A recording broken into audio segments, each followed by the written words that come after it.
Sir Panchkula आगमन का पंचकुला भी ऐसे एरिया में ना असली दुनिया बसती है। जय हिंद सर। क्या है ये सारा मैप बनाया बच्ची का।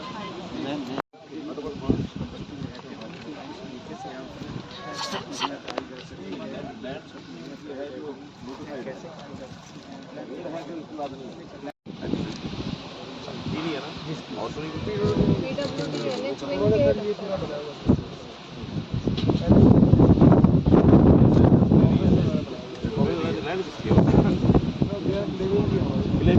कागज होते हैं भैया, कागजों में होगा लेकिन उनके टेम्परेरी शेड्स है वो लेकिन कब्जा थोड़ी करना किसी ने। राइट ऑफ वे की लैंड मिलेगी सर उनकी जो राइट ऑफ वे लैंड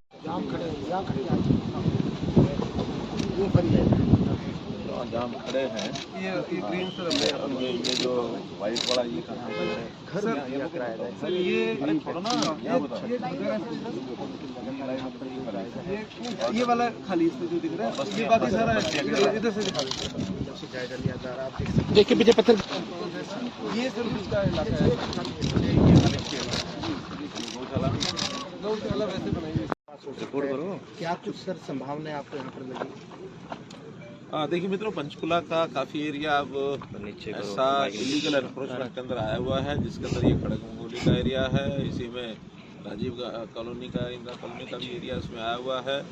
वर्षों से इसकी प्लानिंग चल रही है लेकिन उस प्लानिंग को हम अभी तक नहीं चढ़ा पाए हैं। लेकिन अब हमने उसको विचार किया कि लैंड का जो पीस है 59 एकड़ यहाँ लैंड बनाई गई है जो अपने सबने देखी है और इसमें किस प्रकार को उनको रिहेबिलिट किया जाए, रिसेटलमेंट सारा सिस्टम उसका बना करके और HSVP के जिम्मे हमने लगाया है कि उसको कैसे करना है। ये जो लैंड है इस 59 एकड़ में कुछ एरिया जैसे बताया जा रहा है फॉरेस्ट का भी है, कुछ PWD का भी इसमें कई ऑफिस बने हुए हैं। उन सबसे बात करके मीटिंग करके इसको ज़मीन को क्लियर करके और फिर इसकी योजना बनाएंगे और जो स्टेक होल्डर्स हैं खास करके जो एनक्रोचर्स हैं इनके साथ भी कोई शर्त तय करके उनको कुछ जस्टिफिकेट करना पड़ेगा। कुछ पैसा उनके द्वारा लगवाएंगे, कुछ सरकार लगाएगी, आवश्यकता पड़ने तो बैंक से भी लोन लेकर उनको दिया जाएगा। और ये लगभग कितना 7,000 है कितने 7,500 ऐसी ये रुपीज़ हैं जो आइडेंटिफाई की गई थी उस समय, उनको सबको इसका लाभ जो है वो मिल सकेगा। साथ ही घर एरिया में कुछ लैंड ऐसी है जो एक्वायर की थी HSVP ने लेकिन उसका भी उपयोगिता इसलिए नहीं है कि वहाँ बहुत जमीन नीचे है और उसका भी मैंने आज कहा कि कितना घर को सेव करते हुए सुरक्षित उसका पानी का बहाव करते हुए उस ज़मीन का उपयोग हम कैसे कर सकते हैं उसकी प्लानिंग के लिए आज मैंने बोला है। तो ये मीटिंग करके और उसकी जानकारी देंगे ताकि ठीक सम्यक विकास हो सके, किसी को बाधा ना आए लेकिन इस विषय को जो वर्षों पेंडिंग है इसको पूरा कर सकें। सर स्लम को लेकर जैसे अगर बात करें पंचकुला तो चलो सर 3-4 कॉलोनियाँ होंगी, फरीदाबाद में बड़ी कॉलोनियाँ हैं, गुरुग्राम में है, पूरे प्रदेश के अगर परिदृश्य ऐसे देखें उनको लेकर कोई बड़ी प्लानिंग की पूरे हरियाणा में जो स्लम फ्री है उसको किया जा सके इस तरीके से कोई बड़ी देखिए वैसे तो ये हर शहर की अपनी अपनी प्लानिंग बनेगी क्योंकि किस शहर में कितनी ज़मीन अवेलेबल है और किस शहर में किस टाइप के वो लोग हैं। इस प्रकार के जो लोग हैं एनक्रोचर्स हैं इसमें भी कई प्रकार के ऐसे लोग होते हैं। कुछ लोग वर्षों से वहाँ बैठे हैं लेकिन उनकी फाइनेंशियल स्थिति इतनी ज़्यादा कमज़ोर नहीं है कि उनको बिल्कुल हैंड टू माउथ होकर रहना पड़े। कुछ लोग ऐसे हैं कि जिनको थोड़ी सहायता करेंगे तो अच्छी कॉलोनी उसकी बन सकती है। कहीं हम प्लॉटेड का व्यवस्था करेंगे, कहीं हम मल्टी स्टोरी G+3 का विचार भी मन में आता है वो हम करेंगे। आज प्रातःकाल में चंडीगढ़ का जो रिसेटलमेंट 2012 में हुआ था फिर बाद में 2020 में हुआ, वहाँ धनास का एरिया है या मलोया, तो दोनों कॉलोनीज हमने स्पीकर साहब और मैं हम लोग गए थे केवल इसी पर्पज़ के लिए कि उनको कोई कठिनाई या कोई है रेजिडेंट्स को तो उनकी जानकारी मिल जाए। एडमिनिस्ट्रेशन के लोगों से भी हमने बात की, उसी में से इसका बहुत जल्दी प्लानिंग बनाने के लिए कई मॉडल हैं। इसमें इन सीटू मॉडल भी है और फ्री अलॉटमेंट भी होती है और बैंक से लोन लेकर के उनको देने की बात वो भी होती है। तो ऐसे कई मॉडल हैं, उसमें किसी न किसी मॉडल को काम करके अल्टीमेटली गोल ये है कि जो एनक्रोचमेंट करके बैठे हैं उनको भी मकान मिल जाए, सुविधापूर्वक उनको उनकी क्षमता के हिसाब से ये चीज़ें हो सकें, ऐसा सब। किसानों का प्रदर्शन हो रहा है इसमें क्या बात बन पाएगी इससे? जितना आपने सुना उतना ही मैंने सुना क्योंकि उस मीटिंग में मैं तो उसमें उपस्थित नहीं था। लेकिन अच्छा है किसी एक बात के ऊपर अगर सहमति बनती है और एक दूसरे को नज़दीक आते हैं। अभी तो 2 दिन का समय लिया है। किसानों ने भी, उनके संगठनों ने भी कहा कि इस नए विचार के ऊपर हमको सोचने का समय दिया जाए। सरकार ने भी जो भी उसके जितने भी फॉल आउट है उसको विचार करना होगा, ताकि कोई ना कोई रास्ता निकल करके किसानों को भी संतुष्ट हों और सरकार के ऊपर भी बोझ न पड़े। यानी एक विन विन सिचुएशन कैसे बन सकती है उसका विचार करना है। सर 3 दिन बाद आप बजट पेश करेंगे, तो बजट पेश करते हुए आप हमेशा अंत्योदय की बात करते हैं। जैसे जो गरीब आदमी है वो कितनी उम्मीद करें बतौर वित्त मंत्री आपसे?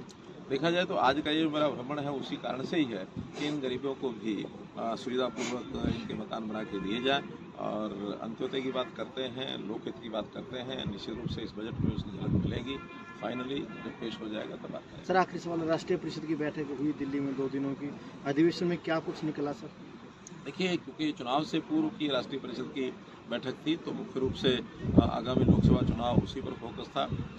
नीचे से नीचे की इकाई पर कैसे तैयारी की जाए, बूथ के ऊपर तैयारी। हमारी तैयारी वैसे तो सब पार्टियों से सबसे ज़्यादा है, लेकिन फिर भी एक रेगुलर एक रूटीन भी है और वैसे भी लगातार इन चीज़ों को संभालते रहना चाहिए। हम हर बूथ से आगे पन्ना प्रबंध तक जा चुके हैं, लेकिन ये जो समय तैयारी का है इसमें सब लोग उत्साहपूर्वक लगे हैं। और जो हमारा टारगेट है बीजेपी 370 पार और एनडीए 400 पार, इस टारगेट को लेकर के चले हैं और निश्चित रूप से उसको पूरा करेंगे, हमारा विश्वास है। हरियाणा में टारगेट सर 10 का 10। टोटल हमारा इस एरिया का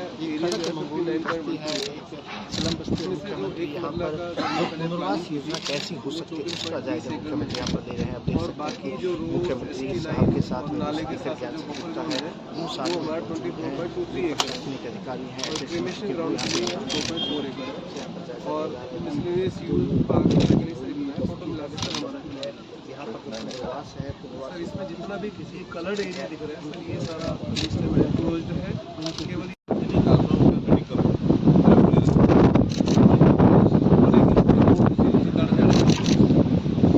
इरिगेशन वालों को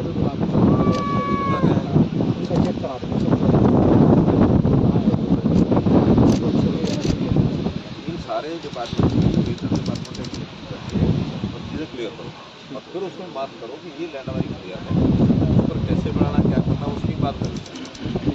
अभी तो लोकेशन लैंड की इसलिए देखने के है कि भी कम से कम एरिया तो पता लगे कि वहाँ है कि क्या है। तो ये मीटिंग कब करेंगे? इंटर डिपार्टमेंट ये मीटिंग सर हमारे पास जैसे पंचायत की लैंड और म्युनिसिपल लैंड अलग अलग पैकेज में दी है, मुझे तो अभी इसका बताओ, बाकी चीज़ें इस एरिए में जो कुछ है इसमें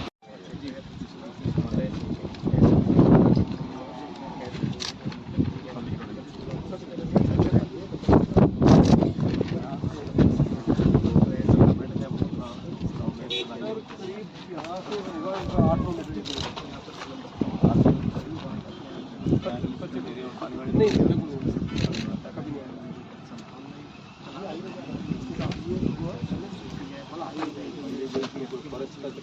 सर फॉरेस्ट की